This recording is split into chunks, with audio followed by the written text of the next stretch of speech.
Hello and welcome back to another Chinese food adventure. I am in the beautiful Yangshuo, home to stunning scenery, beer fish, and typically regarded as one of China's most touristy places. But today I'm going to try and move past the more touristy side of Yangshuo and do some village exploring, but the only real way to do that is to rent a scooter or a bike. The problem is I don't know how to ride a scooter and I don't think now is the time to start, and I haven't gotten on the back of a bike for almost 4 years. And that's because last time I got on a bike, this happened.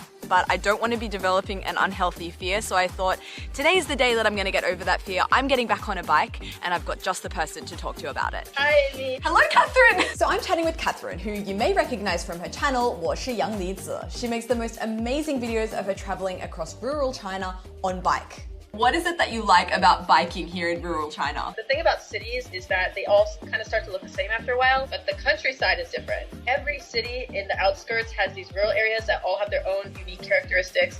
Different architecture, the way people live is different. The diversity of the country becomes so much more obvious when you're out in rural China.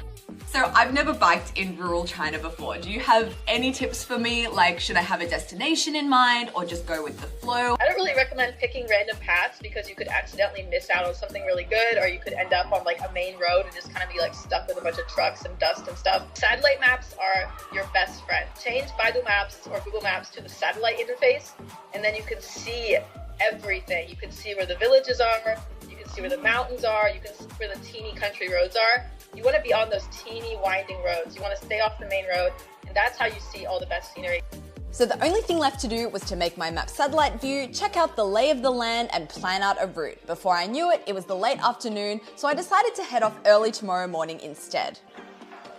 So on a scale of 1 to 10, how much of a tourist do I look like? Got my backpack, ready for a day of cycling. First things first, heading into the bike room where I shall choose my bike. This one has a basket, which I like the idea of. And it's pink.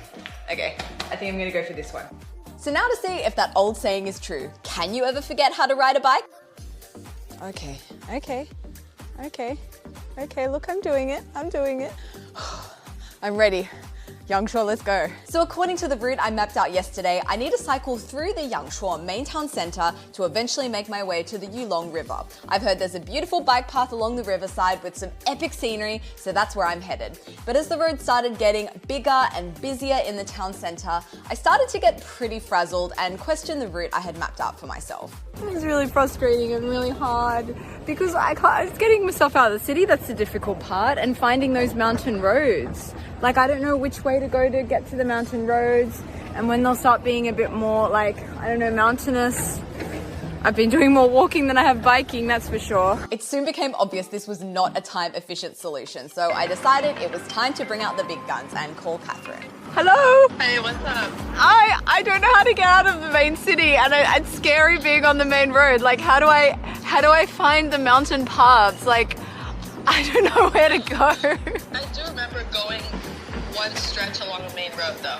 There was one stretch where I couldn't get away from it. It's not super long though. And bless her cotton socks, Catherine was able to send me her GPS path from the cycle trip she did in Yangshuo and was able to find me the fastest and least main roady route out of the main town center. But it looks like I'm gonna have to follow a little bit of a main road for a little while. I know this road probably looks super chill and normal for you watching this, but cycling on this road here with cars, trucks, and buses beside me was definitely out of my comfort zone, but I did it. About 10 minutes down the main road, I'm still alive. I'm doing it. I'm proud of myself. I'm actually overcoming a fear. And it wasn't long at all before there were less and less cars. I started to feel a lot more relaxed, and at some point I actively started to enjoy myself. Soon I'd arrived at a small town close to the banks of the Yulong River, and I thought it'd be a good time to stop for some lunch. So I'm off the main road and I'm actually riding through my first little village, and I've come across this, which I really want to try. It's called zhu tong fan. It's basically uncooked glutinous rice mixed with corn, carrot, and sausage, which is then stuffed into this bamboo tube. 你们那边没有的。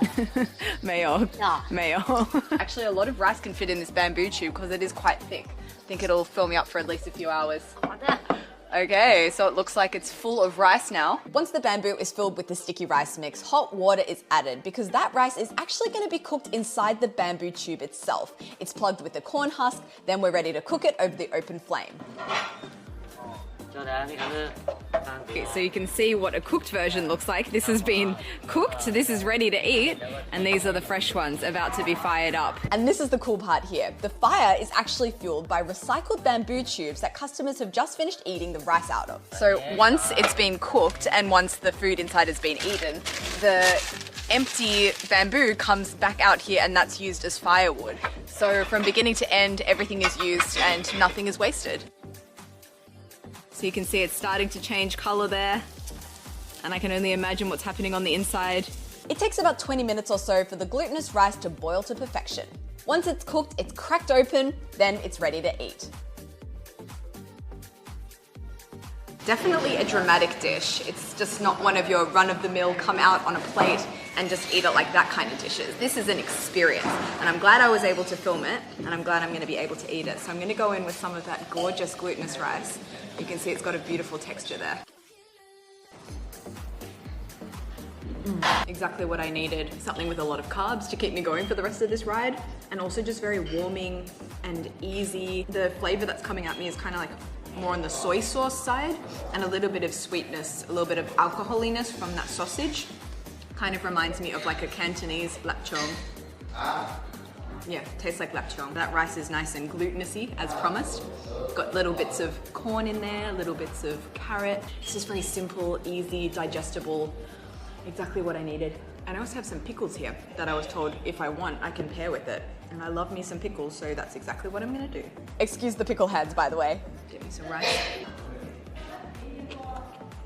That's even better because you've got the savoriness from this, and then you've got a little bit of freshness from the pickle. And that extra freshness from the pickles makes that salty and sticky glutinous rice feel a lot lighter. And guys, sometimes actions speak louder than words. I think you can tell I enjoyed this dish by the way I scraped every last morsel of sticky rice out of this bamboo tube. There was only one thing left to do. I'm going to complete the cycle. 给你，特别好吃，谢谢。特别好吃，下次又来啊！好的，谢谢你。Fueled by that injection of carbs, it was time to get back on the bike for the final stretch towards the Yulong River. And the sun has actually come out, so I've had to apply some sunscreen, put on my sunglasses, and yeah, the weather's really turning out for me. And da-da-da-da, here we have it, the Yulong River. We did it. Oh, look at this. We have arrived at the Yulong River, which is technically the starting point for our ride today. This is where things start to get really beautiful, apparently. And look at that, like what an amazing backdrop that is. Those karst mountains, this river here, the water is really clear. And from what I've heard, there's basically a path along the entire Yulong River. So that's what we're going to be following, maybe the occasional detour to go and check out a village here and there. Yeah, let's go. And go we did. That's me putting along down there, by the way. The route was more amazing than I ever could have imagined. I pretty much had the whole path to myself, so I was very, very relaxed. I was flanked on either side by local vegetation and crops, karst mountains, and the flowing river for miles and miles and miles into the distance. And as tempting as it was to just keep following this path, I wanted to follow Catherine's advice and venture off the path towards one of the many small villages that pepper the landscape. I'm turning off the road. I'm gonna go down this path here. I just watched back a couple of videos of me riding my bike. I thought I was going a lot faster. It feels a lot faster than it looks. Oh my gosh, I'm really going very slow.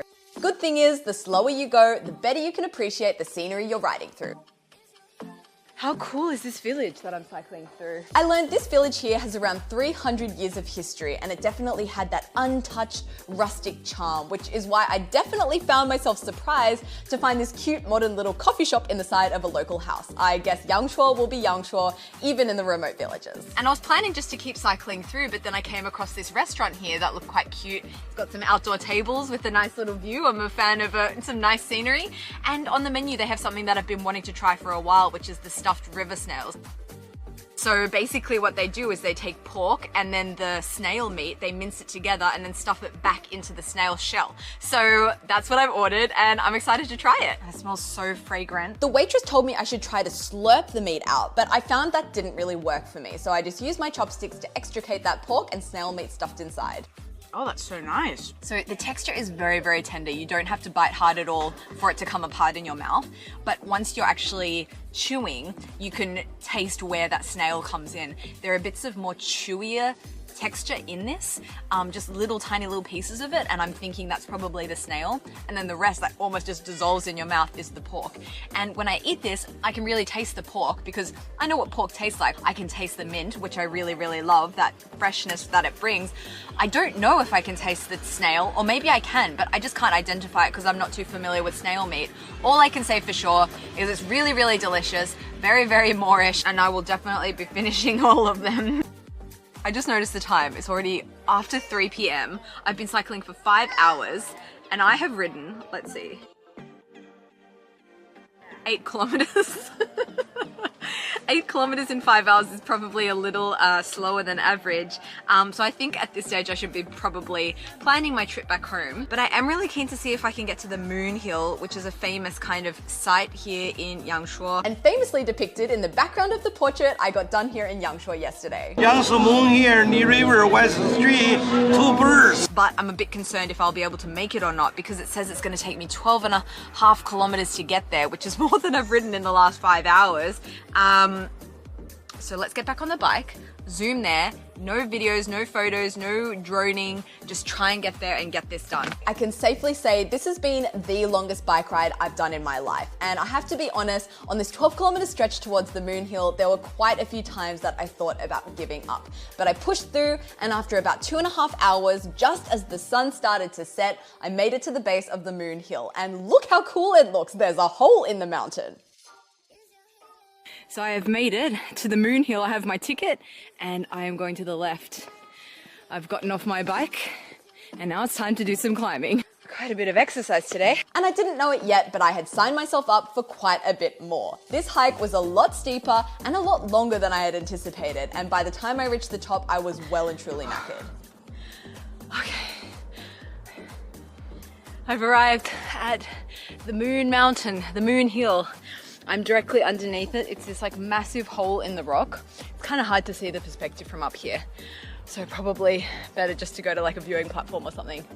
But I made it, and this has been quite an exercise-filled day. I almost forgot about this. I brought some snacks all the way from Yangshuo city center to try in case I got hungry. And I've expelled quite a few calories getting to the top of this mountain, so I think it's the perfect time to try us some gui hua gao. I feel like every second shop in the Yangshuo town center is selling this snack, so I was curious to try it for myself. It's made from osmanthus, and it's kind of pressed together into the shape of a cake. So cute. And it kind of reminds me a little bit of a moon cake. It's quite, ooh, look, quite soft and crumbly. Oh, it smells like osmanthus, as you would expect from an osmanthus cake. Oh, so soft. It reminds me of like eating sweet florally butter. It's really good actually. And this here is another specialty that I picked up in town. Looks like some kind of crunchy cake, of course with osmanthus added. What else? That's good too. Crunchy with like a really subtle osmanthus flavor and sweetness. Perfect mountain top snack. It's actually really cool seeing the underside of this. Very interesting texture up there and a couple of like little caves or holes in the side of it. I do still feel like this is better appreciated from a distance. Maybe I haven't reached the end yet. Let's keep going up that way and see if there's a viewing platform or something. I was right. There is a viewing platform here. I haven't looked behind me here because I want to keep the final excitement for when I get to the top of this platform and turn around and we can all appreciate the scenery together. It's going to be a wonderful moment that we share here today.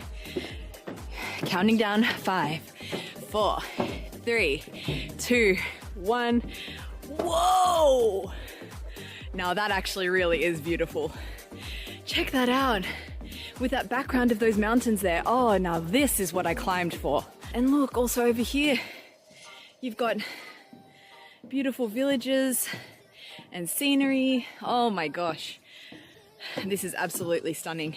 Now I can finally enjoy the inspiration behind the background of my portrait that I got done yesterday here in Yangshuo. And I have to say, looks a bit different in person. Okay, so that actually does bring us to the end of our biking adventure for today. It's been tiring, but amazing, and I feel like I've conquered a fear today. I feel very proud of myself. My butt is aching, my legs are aching, but what is aching most of all is my hands from holding the brakes like crazy. And yeah, there's absolutely no way that I'm gonna be able to get back to my hotel. It's still another like 12 kilometers or something. So the plan is throwing some money at the problem. Money well spent. As always, don't forget to like, comment, and subscribe. I worked my butt off today for you guys to watch this video, so please put your fingers where they need to go, which is right to that subscribe button. And yeah, I will see you next time. Goodbye from Yangshuo. Bye.